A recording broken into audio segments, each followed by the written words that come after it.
Governor Jared Polis sent a request for $227 million for his full-day kindergarten plan to the Joint Budget Committee this week.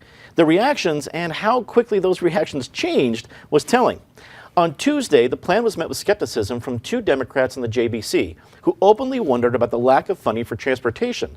But a day after the meeting with Governor Polis, both Senators Dominic Moreno and Rachel Zenzinger released statements that suddenly supported the program.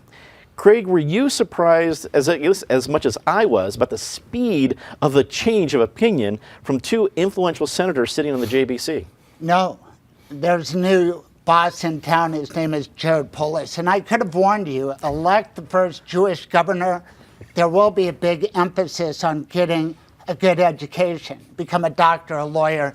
If you can't do that, become a governor, okay? And it starts early with kindergarten, and he talked about it at the State of the State and even part of his inaugural speech. And he's got 2 kids. Patty talked about it last week. Adorable Caspian Julius, who asked his little sister, Cora Barucha, what is your party? And she said, the happy birthday party. So he loves kids. He was in a DPS school this week reading the kids. And he's also made moves on climate change with a Hebrew-sounding word, ZEB, zero emission vehicles. And that's an interesting program. And another promise fulfilled by Jared Polis. Interesting start to his term. An interesting start indeed. Eric, is Polis more persuasive than I guess was advertised during the campaign? We'll see over the long term, but clearly new governors get a honeymoon, and I think Polis has his honeymoon. It's a honeymoon among a friendly audience with 2 Democratic houses of the legislature, and they're going to be deferential to him for some period of time and to some degree.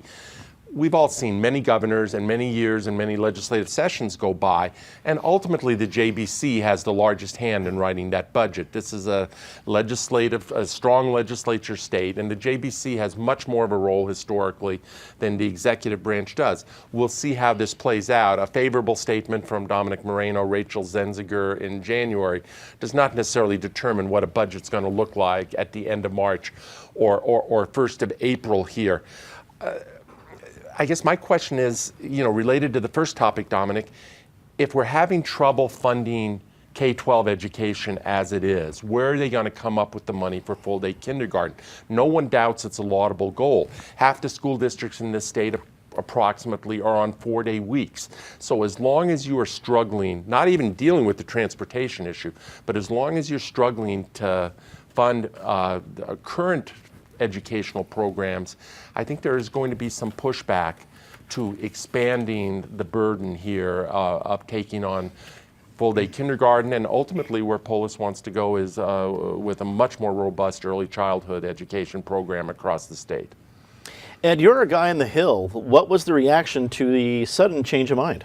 Well, I think one thing that's important to remember is that these budget hearings in the past have not been confrontational sessions, even when there might be a split JBC. They typically are time to hear what the governor has to say, take it in, and then the JBC is known pretty well for saying, that's nice, and going ahead and writing what they want. I'm a little surprised, particularly that Rachel Zenzinger, who's been a longtime transportation advocate, didn't go after Polis in person at the hearings. But I don't think it means that they're not going to look for a way to put transportation into the budget. I think it means they didn't feel like picking a fight right then and there. The issues that are going to come forward are many, and I think one thing that was very interesting as well is that 2 days after Zenzinger speaks up and says, "Look, where are we getting transportation funding from?" Really expressing disappointment that Polis had no ideas for them.